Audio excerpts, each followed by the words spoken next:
ಸಂಸದ ಪ್ರಜ್ವಲ್ ರೇವಣ್ಣ ವಿರುದ್ಧ ಸಾಲು ಸಾಲು ಕೇಸ್ಗಳು ದಾಖಲಾಗ್ತಾ ಇದೆ. ಇದೇ ಪ್ರಕರಣಕ್ಕೆ ಟ್ವಿಸ್ಟ್ ಮೇಲೆ ಟ್ವಿಸ್ಟ್ ಸಿಗ್ತಾ ಇದೆ. ಎಲ್ಲ ಬೆಳವಣಿಗೆಗಳ ನಡುವೆ ಮತ್ತೊಂದು ವಿಚಾರ ಮುನ್ನೆಲೆಗೆ ಬಂದಿದೆ. ಪ್ರಜ್ವಲ್ ವಿರುದ್ಧ ಲೈಂಗಿಕ ದೌರ್ಜನ್ಯದ ಆರೋಪದ ಪ್ರಕರಣ. ಎಸ್ಐಟಿಯ ಹೆಸರನ್ನ ಹೇಳಿಕೊಂಡು ಕೆಲ ಸಂತ್ರಸ್ತಿಯರಿಗೆ ಬೆದರಿಕೆ.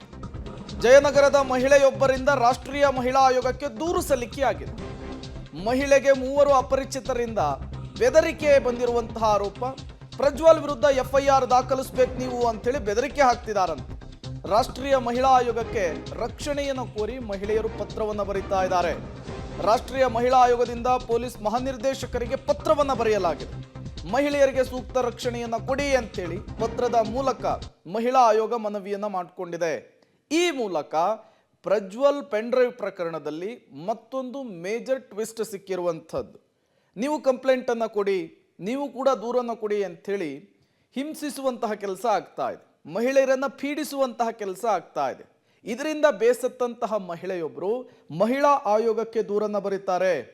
ಈ ರೀತಿ ನನಗೆ ಟಾರ್ಚರನ್ನು ಕೊಡ್ತಾ ಇದ್ದಾರೆ, ಪದೇ ಪದೇ ಕಂಪ್ಲೇಂಟ್ ಕೊಡು ಅಂಥೇಳಿ ದುಂಬಾಲನ್ನು ಬಿದ್ದಿದ್ದಾರೆ, 3-4 ಜನ ಕರೆಯನ್ನು ಮಾಡ್ತಾ ಇದ್ದಾರೆ, ಏನು ಮಾಡಬೇಕು ಅಂತ ಗೊತ್ತಾಗ್ತಾ ಇಲ್ಲ, ರಕ್ಷಣೆ ಕೊಡಿ ಅಂತೇಳಿ ಪತ್ರವನ್ನು ಬರೆದಿರುವಂಥದ್ದು.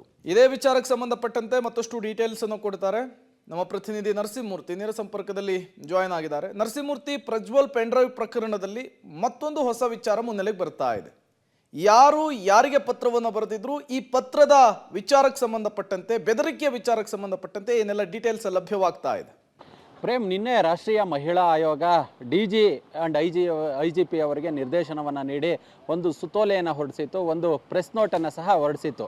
ಅಂದರೆ ಪ್ರಜ್ವಲ್ ರೇವಣ್ಣ ಪ್ರಕರಣದಲ್ಲಿ ಓರ್ವ ಸಂತ್ರಸ್ತ ಮಹಿಳೆ ಈ ರಾಷ್ಟ್ರೀಯ ಮಹಿಳಾ ಆಯೋಗಕ್ಕೆ ಒಂದು ಪತ್ರವನ್ನು ಬರೆದಿದ್ದಾರೆ. ಆ ಪತ್ರದಲ್ಲಿ ಆಕೆ ತುಂಬ ಅಹವಾಲನ್ನು ಸಲ್ಲಿಸಿದ್ದಾಳೆ. ಅಂದರೆ ಈ ಪ್ರಕರಣದಲ್ಲಿ ನಾನು ಕೂಡ ಆಕೆ ಸಂತ್ರಸ್ತೆಯಾಗಿದ್ದಾಳೆ, ಆಕೆ ದೂರನ್ನು ಕೊಡೋದಕ್ಕೆ ಮುಂದೆ ಬಂದಿಲ್ಲ. ಆದರೆ ಇಂಥ ಸಂದರ್ಭದಲ್ಲಿ ಕೆಲವರು ಪೊಲೀಸರು ಅಂತೇಳಿ ಹೇಳ್ಕೊಂಡು ಹೋದಂಥವರು ಏಕಾಏಕಿ ಆಕೆಗೆ ಬೆದರಿಕೆಯನ್ನು ಹಾಕ್ತಿದ್ದಾರೆ. ಆಕೆಯ ಊರನ್ನು ಪತ್ತೆ ಮಾಡಿ ಆಕೆಯ ಪತಿಗೂ ಸಹ ನಿನ್ನ ಪತ್ನಿಗೆ ದೂರನ್ನು ಕೊಡೋದಕ್ಕೆ ಹೇಳು ಅಂತೇಳಿ ಎದುರಿಸ್ತಿದ್ದಾರೆ. ದೂರನ್ನು ಕೊಡದೆ ಹೋದಂಥ ಪಕ್ಷದಲ್ಲಿ ಬೇರೆ ಥರ ಮಾಡ್ತೀವಿ, ನಿಮ್ಮ ಮೇಲೆ ಕೇಸನ್ನು ಹಾಕ್ತೀವಿ ಅಂತೇಳಿ ಆ ಮಹಿಳೆಗೆ ಎದುರಿಸ್ತಿದ್ದಾರೆ ಅನ್ನೋ ನಿಟ್ಟಿನಲ್ಲಿ ಮಹಿಳಾ ಆಯೋಗ ಒಂದು ಆರೋಪವನ್ನು ಮಾಡಿ ಆ ಒಂದು ಪ್ರೆಸ್ ನೋಟನ್ನು ರಿಲೀಸ್ ಮಾಡಿತ್ತು. ಇದೀಗ ಆ ಮಹಿಳೆ ಹಾಸನದ ಜಯನಗರ ಮೂಲದವರು ಎನ್ನಲಾದಂಥ ಆ ಮಹಿಳೆ ಬರೆದಿದ್ದಂತಹ ದೂರಿನ ಪ್ರತಿ ಲಭ್ಯವಾಗಿದೆ. ಆ ದೂರಿನಲ್ಲಿ ಆಕೆ ಯಾವ್ಯಾವ ರೀತಿ ಅನಾನುಕೂಲ ಆಯಿತು ಅನ್ನೋ ನಿಟ್ಟಿನಲ್ಲಿ ಹೇಳ್ಕೊಂಡಿದ್ದಾಳೆ. ಬೆಳಗ್ಗೆ 9 ಗಂಟೆಯಿಂದ ಸಂಜೆ 5 ಗಂಟೆವರೆಗೂ ಕೂಡ ನಾನು ಸಹಾಯಕಿಯಾಗಿ ರೇವಣ್ಣ ಅವರ ಮನೆಯಲ್ಲಿ ಕೆಲಸವನ್ನು ಮಾಡ್ತಿದ್ದೇನೆ. ಈ ಪ್ರಕರಣ ಹೊರಬಂದ ಬಳಿಕ ನನ್ನ ಮೇಲೂ ಸಹ ನನ್ನನ್ನು ಕರೆದು ನೀನು ದೂರನ್ನು ಕೊಡಬೇಕು ಅಂತೇಳಿ ಬಲವಂತವನ್ನು ಮಾಡ್ತಿದ್ದಾರೆ. 3 ಜನ ಮಫ್ತಿಯಲ್ಲಿದ್ದಂತಹ ಪೊಲೀಸರು ಅಂತೇಳಿ ಹೇಳ್ಕೊಂಡಂತಹ ವ್ಯಕ್ತಿಗಳು ಬಂದು ಧಮಕಿಯನ್ನು ಹಾಕ್ತಿದ್ದಾರೆ. ಮತ್ತು SIT ಅಧಿಕಾರಿ ಅಂತ ಹೇಳ್ಕೊಂಡಂತಹ ವ್ಯಕ್ತಿ ಪದೇ ಪದೇ ಕರೆಯನ್ನು ಮಾಡಿ ಕಂಪ್ಲೇಂಟನ್ನು ಕೊಡಬೇಕು, ಕಂಪ್ಲೇಂಟನ್ನು ಕೊಡದಿದ್ರೆ ಸರಿ ಹೋಗೋದಿಲ್ಲ, ಪ್ರಜ್ವಲ್ ಮೇಲೆ ನೀನು ಕಂಪ್ಲೇಂಟನ್ನು ಕೊಡಬೇಕು ಅನ್ನೋ ನಿಟ್ಟಿನಲ್ಲಿ ಬೆದರಿಕೆಯನ್ನು ಹಾಕ್ತಿದ್ದಾರೆ. ನಮ್ಮ ಊರನ್ನು ಹುಡ್ಕೊಂಡು ಹೋಗಿ ನನ್ನ ಪತಿಗೂ ಸಹ ಇದೇ ರೀತಿಯಾಗಿ ಹೆದರಿಸ್ತಿದ್ದಾರೆ.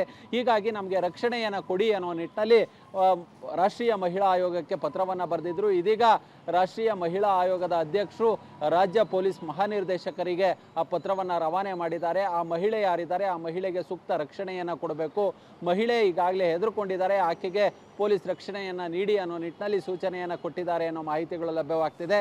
ಇದೀಗ ಇದರ ವರದಿಯನ್ನು ಕೊಡಿ ಅನ್ನೋ ನಿಟ್ಟಿನಲ್ಲಿ ರಾಜ್ಯ ಪೊಲೀಸ್ ಮಹಾನಿರ್ದೇಶಕರು SITಗೂ ಕೂಡ ನಿರ್ದೇಶನವನ್ನು ಕೊಟ್ಟಿದ್ದಾರೆ. ಯಾರು ಕರೆ ಮಾಡಿದ್ದು, ಯಾರು ಬಲವಂತವಾಗಿ ಕಂಪ್ಲೇಂಟನ್ನು ತೆಗೆದುಕೊಳ್ತಿದ್ದಾರೆ, ಇದರ ಬಗ್ಗೆ ಇನ್ವೆಸ್ಟಿಗೇಷನ್ ಅನ್ನು ಸಹ ನಡೆಸಿ ಆ ತರಹದ್ದು ಯಾವ್ದಾದ್ರು ಇದ್ರೆ ಮಾಹಿತಿಯನ್ನು ಕೊಡಬೇಕು, ಆ ಮಹಿಳೆಗೆ ಕೂಡಲೇ ರಕ್ಷಣೆಯನ್ನು ಕೊಡಬೇಕು ಅನ್ನೋ ನಿಟ್ಟಿನಲ್ಲಿ ರಾಜ್ಯ ಪೊಲೀಸ್ ಮಹಾನಿರ್ದೇಶಕರು ಸೂಚನೆಯನ್ನು ಕೊಟ್ಟಿದ್ದಾರೆ ಅನ್ನೋ ಮಾಹಿತಿಗಳು ಲಭ್ಯವಾಗ್ತಿದ್ದಾವೆ.